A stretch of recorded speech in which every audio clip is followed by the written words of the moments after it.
Okay, kaibigan, topic po natin ngayon is high blood pressure. Yan po topic natin. So, tuturo natin sa inyo lahat ng paraan para maibaba natin yung blood pressure ninyo. So, bilang internist, cardiologist, linya ko po to. So, hindi lang tong simpleng tips lahat gagawin natin. Medical na pampababa, psychological na pampababa, o pang-psychology, pang-psychiatry, lahat yan. Kasi ang nagpapataas ng blood pressure, maraming bagay. Okay? Hindi lang yung mga pagkain na maalat, matataba, overweight, hindi lang yan. Marami dyan, mental stress, nakikita ko. Actually, mas mahirap nga ibaba yung blood pressure ng mental stress. Oo. Magugulat kayo sa pamamagitan lang ng blood pressure, malalaman nyo kung stress kayo o hindi. At bukod dyan, meron pa tayong mga tips yan. Usually, yung mga mahirap ibaba ng blood pressure, pag-isipan nyo to, merong tao, like sino ba ang nagpapa-high blood sa'yo? May ganyan yan. Pwedeng sino o ano ang nagpapa-high blood sa'yo. Let's say sino. Minsan, pag meron ka kinausap na tao, either pamilya, kaibigan, kaaway, karibal, whatever, pag nakausap mo siya, mag-iiba pakiramdam mo. I-check mo blood pressure mo. Check mo blood pressure afterwards. Pag tumaas, so yung taong yan, tandaan mo na, pampa-high blood yan sa'yo. Every time makikita mo siya, check mo yung blood pressure, tataas yun. Ibig sabihin, alam ng BP mo yung pakiramdam mo sa kanya.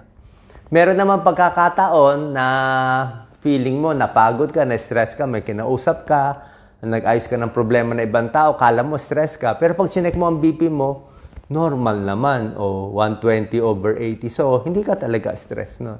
The point is, alam ng BP mo kung stress ka or hindi. Minsan naman, ang maganda dito, meron din namang mga tao at bagay na pampababa ng blood pressure mo. Okay? Tao, baka favorite mong anak, favorite mong apo, o girlfriend, o partner mo, o kaibigan mo, nakakababa ng blood pressure mo. Pag actually, mga aso, mga pusa, may pag-aaral yan Alagaan mo lang yung pets. Okay? Meron kang favorite na aso, after 15 minutes, check mo yung blood pressure mo. Biglang bababa siya.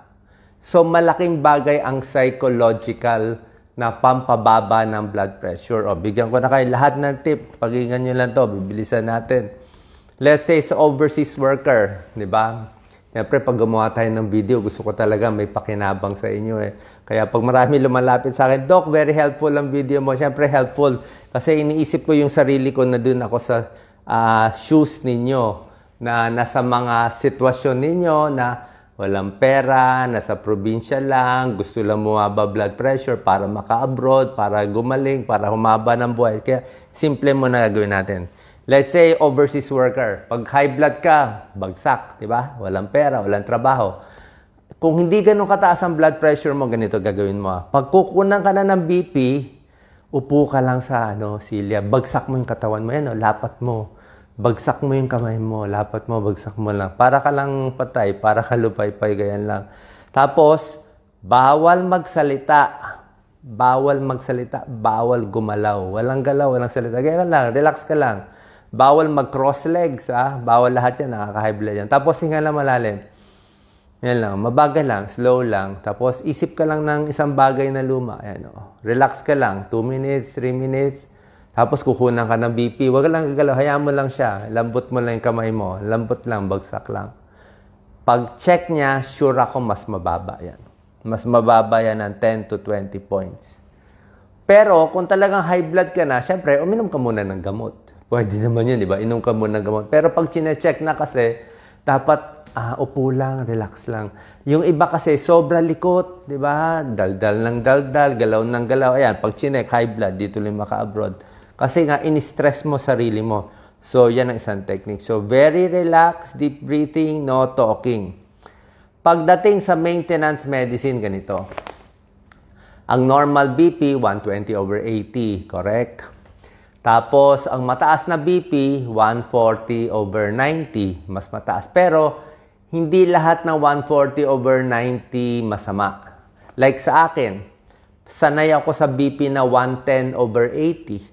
Pag ako nag-140/90, alam ko na yan. Mabigat dito, makapal dito, baka kumakapal dito. Parang nag-expand yung ulo mo. So, alam ko na yung symptoms ko. Bali, 140/90 sa akin, hindi na siya maganda. Pero may tao dyan, 160/100, bali wala. Oo. So, mas may sintomas, mas hindi maganda. Okay? Kahit mababa, basta may sintomas, ibaba mo na kasi hindi sanay yung katawan mo doon. Tapos, kung mataas naman ang BP mo, 160/100, wala nararamdaman, 180/100, binababa din yun. Hindi mo rin pwede hayaan kasi mataas na siya eh. Isa pa. Pag ang bata na stress, okay lang. Edad, teenager, 20-30, kahit magsigaw, maglupasay, mag-umiyak, mag-heartbreak, hindi naman ma-stroke yan eh. Hindi naman ma-atake yan. Kaya nila yan. Maganda pa katawan nila. Maganda pa artery nila. Hindi pa puputok yan. Pero, pag kayo edad 40, 50, 60, pag kayo edad 70, same galit. At pareho ang galit dun sa 20-year-old. Yung 20-year-old, okay. Pero yung 70-year-old, malaking chance ma-stroke, ma-heart attack, may puputok na. Bakit? Siyempre, pag matanda na, marupok na.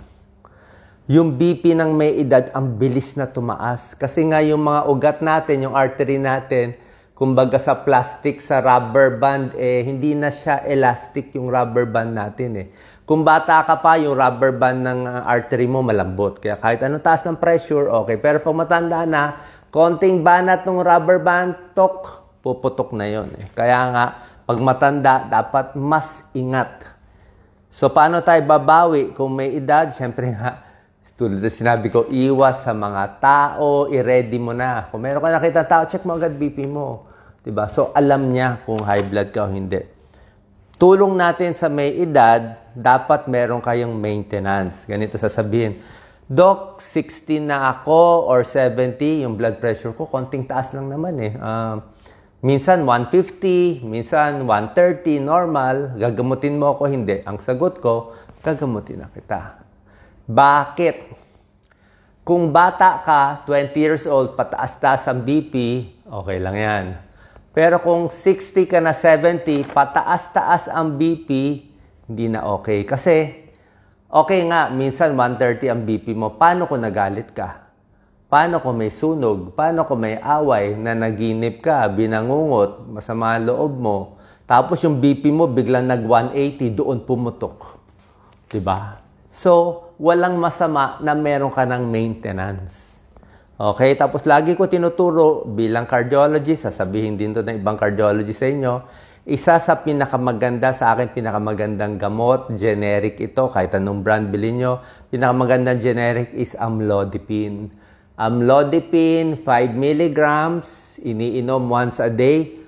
Pag first time mo iinumin, half tablet mo na, 5 mg kalahati. Pero pag matagal na, pwede ng 5 mg, unti-unti 7.5 mg, pinakamataas 10 mg. Bakit maganda amlodipine? Yung epekto niya, 35 hours. Almost 2 days. So, inumin mo ngayon, inumin bukas, mahaba epekto niya, maganda. Okay, meron naman pang emergency na gamot, yung mga Catapres, Clonidine, meron din Captopril, okay lang naman yun. Pero itong amlodipine para sa akin mas maganda. Okay? Tapos dito muna tayo sa psychological bago tayo sa medical. Tulad na sabi ko, anger, tension, may masakit sa katawan, kabado, panic, nakaka-high blood, lahat yan. Kaya minsan, pag ang tao na-o-obsess, ito, maraming tatamaan sa inyo, may tao, ang high blood niya, nervyos. Okay, chinek niya BP niya. Tumaas, 130/100, natakot siya. Dahil natakot siya, na high blood siya lalo, 140/100. Chinek niya ulit, tumaas, naging 150. Chinek niya ulit, naging 160. Hindi na yan bababa. Kahit buong gabi, i-check niya every 30 minutes, hindi na bababa. Bakit? Na-obsess na siya. Na-obsess na siya. Bakit siya na high blood? Kaka-check ng BP. Na ano na yung utak niya, na parang nasira na, nakita, parang na-obsess na siya doon sa kaka-BP. Ang technique dyan, Walang blood pressure, huwag ka mag-BBP, umupo ka lang dyan, magpahinga ka, makinig ka ng music, manood ka ng teleserye, tapos kinabukasan, bago ka mag-check. Ganun yun. Yung mga obsess. So, may high blood dahil sa obsession and stress lang. May high blood dahil sa galit. Okay? So, yan ang mga emotional cause. Paano pa natin aalisin yung emotional? Pag ang BP ayaw bumaba, minsan mental yan eh. Ganito, ito technique ni Doc Lisa. Maganda itong technique niya. Sabi ni Doc Lisa, parang psychiatrist niya si Doc Lisa eh. 3 ang itatanong mo. Yan, tatamaan tayo lahat dito. 3 yan. High blood, ayaw bumaba. 3 tatanong mo. Number 1, may problema ka ba sa pera? Pag kulang sa pera, may utang, may malaking away sa pera, high blood talaga yan. Sigurado tataas blood pressure mo. Number 2, may kaaway ka ba sa trabaho? Matatanggal ba sa trabaho? May problema sa trabaho. Number 3, may kaaway sa pamilya. Okay? May inis, may issue, may lupa, may mana, lahat yan. May sama ng loob. Nakaka-high blood yan, 3 yan. Diba? Yang 3. So, pag alam mo yun ang cause, anong gagawin nyo? Dapat maikwento mo. Parang nana eh. Kung may nana dito, kailan lumabas yung nana. So, yung galit mo, ipakwento mo, ba't ka ba galit dito? Ano problema sa pera? Ano problema sa trabaho? Kung mahanapan mo na solution, better. Pero kung walang solution, at least ikwento lang niya yung sama ng loob niya. Tapos, wag mo siya kokontrahin. Bawal mo sabihin, kasalanan mo yan eh, mali ka pala eh, ikaw yung swapang eh. Hindi pwede ganyan. Lalo siya ma-high blood, di ba? Dapat, tahimik ka lang. Kung mali ang sinasabi niya, siya ang may kasalanan, huwag ka na lang magsalita. Kung tama siya, ayunan mo siya. So, positive lang sa kanya or neutral ka lang. Hayaan mo yung unload niya, mamaya, bababa na yung blood pressure niya. So, check mo ang BP afterwards, makita mo, uy, bumaba. O bakit bumaba? Kwento lang, nawala na eh. So, di ba? Tapos, may tao ding pampababa ng blood pressure. Di ba? Kanina yung mga kaaway, pampataas. Baka nga yung apo mo, o asawa mo, o mayroong isang bagay na hobby mo. Pag ito yung busy ka doon sa hobby mo, gardening, o meron kang kinakalikot. Kung ano yung hobby, happy ka, pwede yun. Ako, isang technique sa edad natin. Maganda isipin yung mga luma eh.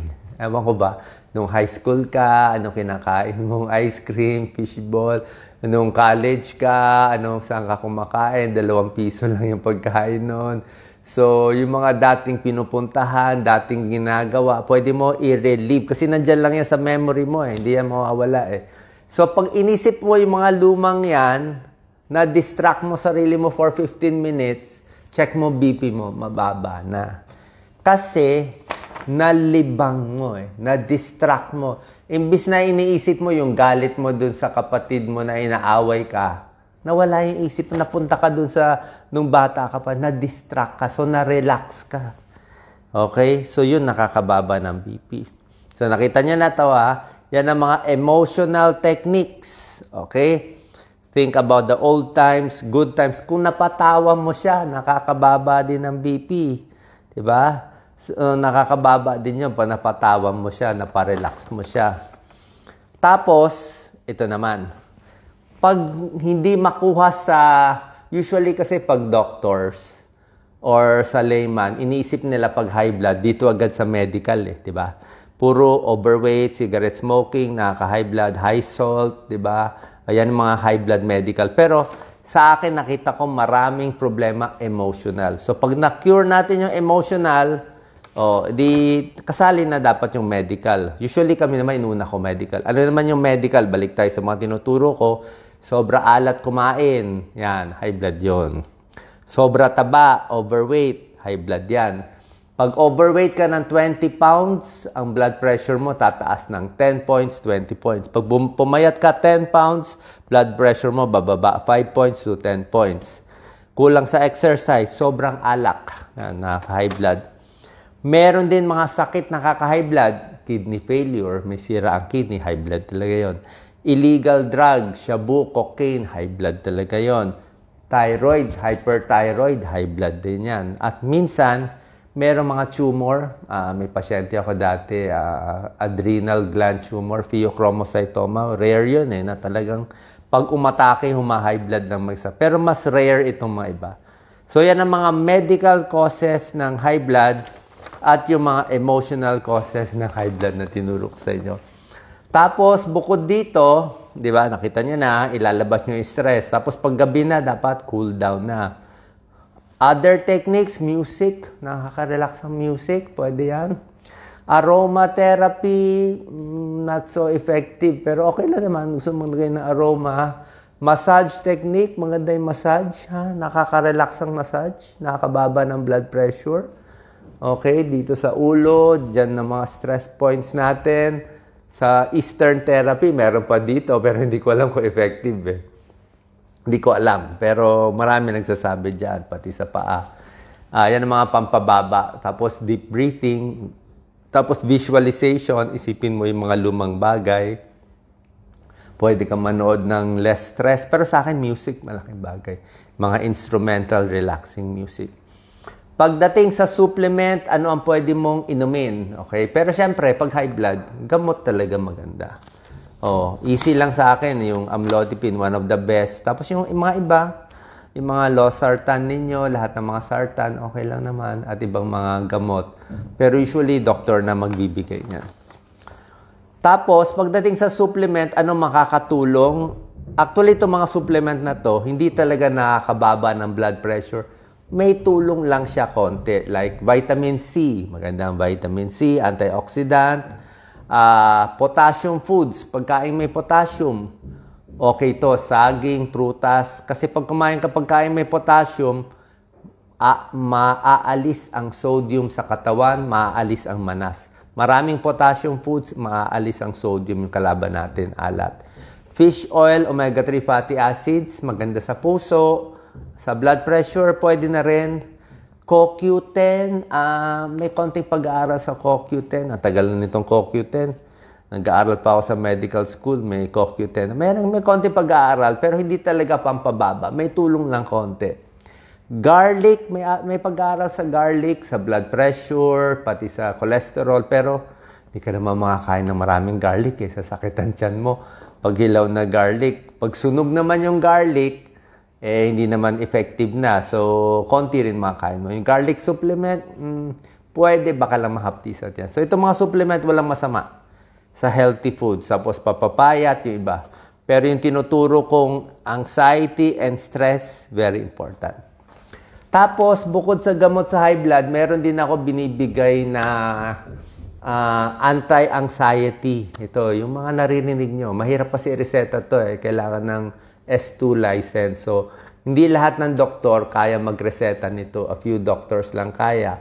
May special dangerous drug prescription to para makareseta yung doktor S2 license. Makareseta ng Sanor, mga Lexotan, Bromazepam, Valium, Diazepam, lahat ng mga ganyan, anxiolytics, yung mga ibang sleeping pills, yung mga Dormicum, kailangan So, ako favorite kong pamparelax yung Bromazepam, Lexotan. Luma na tong gamot, sanay kasi ako magreseta nun.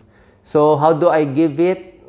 Bromazepam, 1.5 milligrams. Ako, ang normal dose ng psychiatrist is 1 tablet 3 times a day. High dose yun Pero ako, sasabihin ko sa pasyente, kalahating tableta lang nitong Lexotan, pamparelax lang. Kalahating tablet, pag ninenervyos ka, kung may kausap kang kaaway mo, uminom ka muna kalahating tableta, mga 15 minutes before. Para pagdating mo doon, medyo kalmado ka na.